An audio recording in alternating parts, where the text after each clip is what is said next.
33 minutes past the hour. So we're up to our next segment, the Minority Report. Dun, dun, dun. Oh, we got theme music. We got theme music. High budget, high budget. So this week in the Minority Report, what we're going to talk about? Well, what we're going to talk about? I'm pausing here. Yeah, I see you hesitating. Oh, yeah, I'm hesitating. So, our man Mike Tyson. Amen. Iron Mike. Iron Mike's back in the news again. Did you know this, Erica?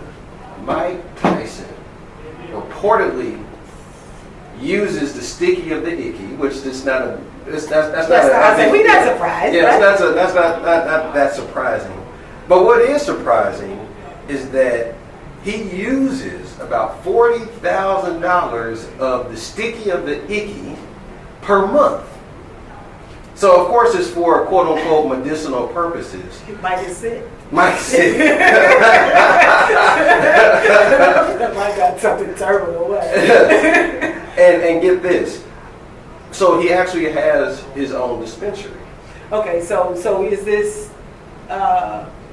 this is for the dispensary, this isn't for his personal consumption. So just like Biggie Smalls said, I think he's getting high on his own supply. So not only is he selling it, he's also using it as well. Then that's a lot of money for $40,000 per month. So if he is a businessman, we don't give Mike the benefit of the doubt here. So if he's a businessman and he is selling $40,000. No, he's consuming. Okay. Consuming, not selling. He's consuming. I'm trying to help Mike out. He's consuming. So maybe he's doing for the whole, most of them have the entourage, you got the whole crew going, I got to take care of my boys, my girls, we hang out all the time. So and it's like if I bake pies, yeah, we have a sample of pie. That's a lot of sampling. So maybe that's what Mike doing. So I say all that to say quality control. That's a lot of quality control. Yeah. But I say all that to say this. So as you know, dispensaries and CBD sales and so on and so forth, or weed sales. Okay. That's starting to become really, really big, especially when what is it? A lot of states, won't say a lot, but a few states have already passed the recreational usage, the legalization of it, so on and so forth. So this issue kind of hits home with some of our own Black and Hispanic people. Yeah, we have some entrepreneurs. Yeah, we do. We have some street pharmacists. Yes. We have quite a few of those. So I guess with the possibility of it becoming legal. Yes, especially here in Texas. Here in Texas, guys, it may be an opportunity to get into the system and work it how you know how to work it. Well, that's exactly what I'm thinking. Yeah. But it's the whole legal piece to it. So if Texas legalized it, so the state of Texas may legalize it.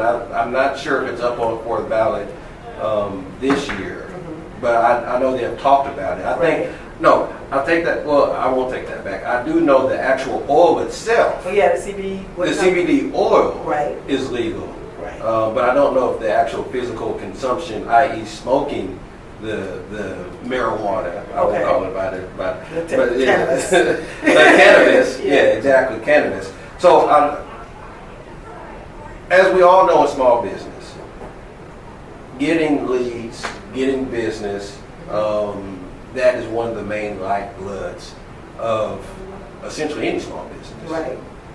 A lot of our quote-unquote street pharmacists, they have the clientele. Yes, they do.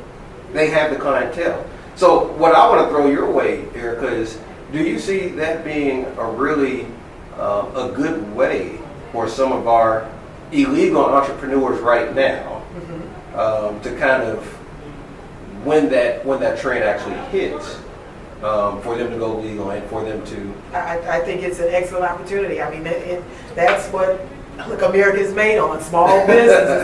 For real.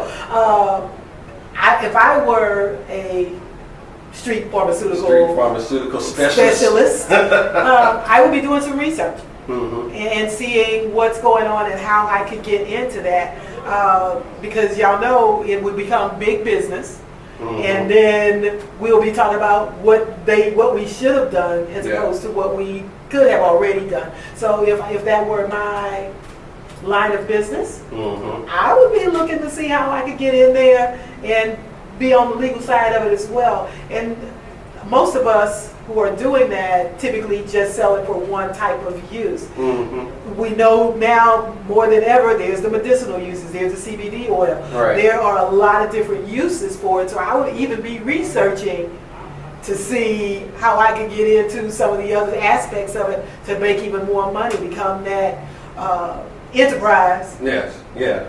that works with that type of business. I mean, and I'm not being funny. I mean, there is going to be money made, Yes. and you may as well.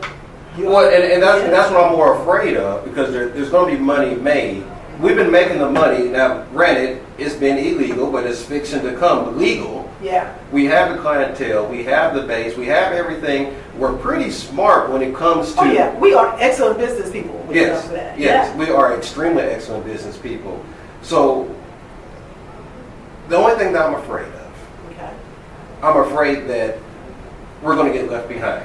Big business. Big business. Big money, big money. Big money, big Yeah. money, big money. And we're going to get left behind because we know it's coming. It's not a matter of if, it's a matter of when. Right. When. So, what I'm kind of throwing out there for some of our illegal street pharmacists now, and you know they're going to put some type of stipulation Oh yeah, to they're it. gonna have all kind of taxes and. Yeah. Well, what I'm thinking about too is they're probably going to put some type of clause in there saying if you can apply for the license. However, you can't have any felonies. You can't have. You know they're gonna do that kind of madness. Yeah, because they're going to try to. They gotta keep you. They gotta try to keep you out. Yep, they're going to try to keep us out. They're going to try to keep us out.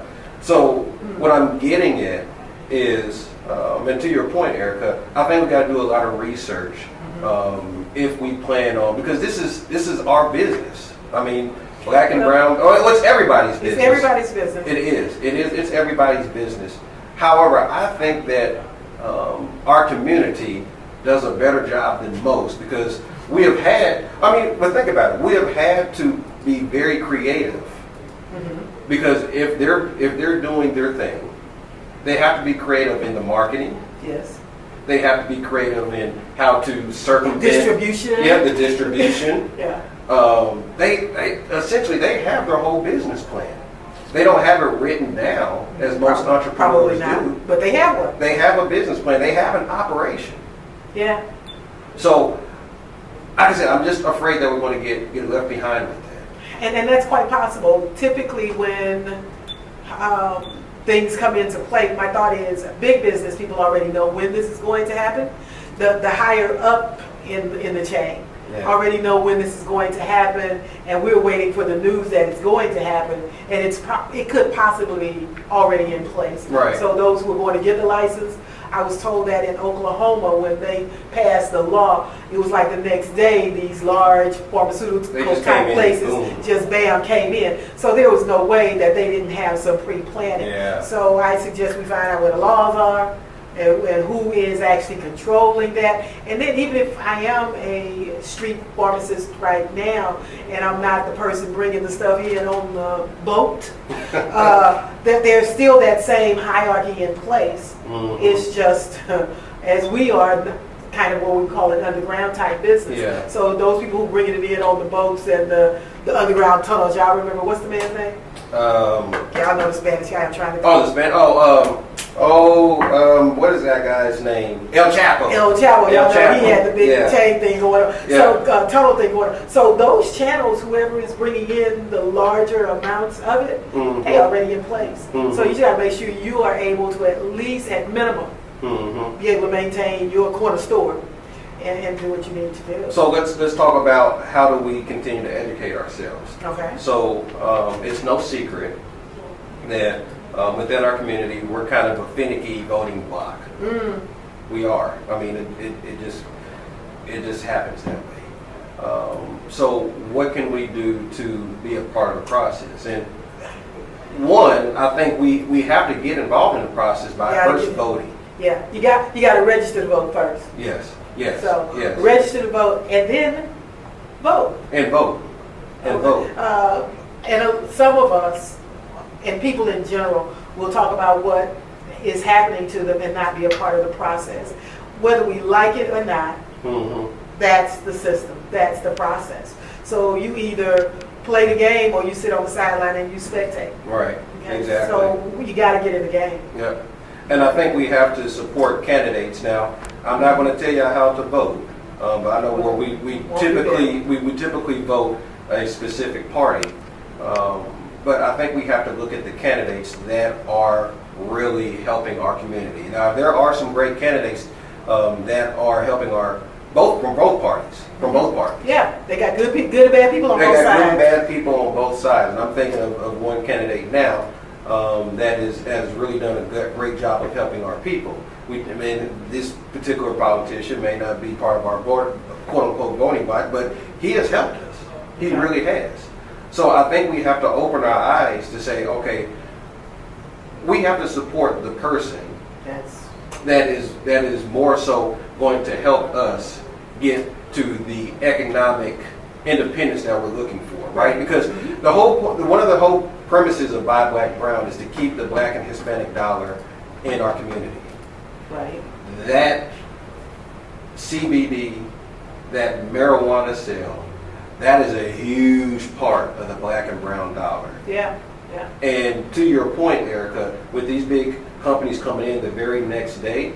Yeah, something being done around the table, under the table, Exactly. in a whole other room that we're not privy to. And you know why they're doing that? Because they're part of the process. Oh, yeah. They're a part of the process. Mm-hmm. So we have to be a part of the process as well. So to all of my illegal street pharmacists, Okay. be a part of the process. Make sure that you're educating yourself because it's coming. It's coming. And we don't want to be caught sleeping. Right. And we know it's not a matter of if, it's a matter of when this is going to hit. But we got to be a part of the process. We got to educate ourselves. And we got to put ourselves in a position because just like you said, these big companies are going to come in and what they're going to do, they're going to steal the client base of what we've already established. Mm-hmm. Yeah. And we're kind of left out in the cold. Yeah, yeah. So there was also something the other day about the vaping and that kind of thing. So the marijuana is better than vaping and that kind of stuff at this point. So it's definitely coming. Yeah, no doubt. Coming. No doubt. So that's our minority report. So we're going to take another break. So we're 43 minutes past the hour on the all-new BuyBlackBrown Business Podcast.